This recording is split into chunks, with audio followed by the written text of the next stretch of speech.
Tight করে বেঁধে hair band লাগিয়ে মুখটা ক্লিন করার জন্য একটু মুলতানি মাটি, চন্দন গুঁড়ো আর গোলাপ জল দিয়ে মেখে নিয়েছি। এটা 20 মিনিট রাখবো, তারপর এটা ধুয়ে ফেলবো। ধুয়ে ফেলার পর তোমাদেরকে দেখাবো আমার মুখটা কতটা পরিষ্কার আছে। ঠিক আছে, ওকে।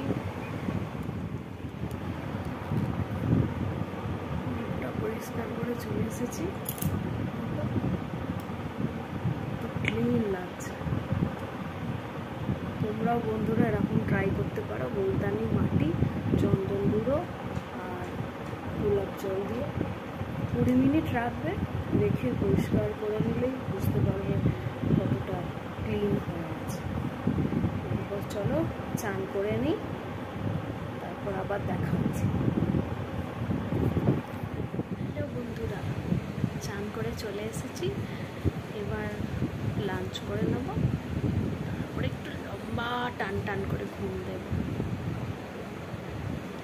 তোমরাও দেখে দুপুরবেলা ঘুম দাও টান টান করে, একটু জানি।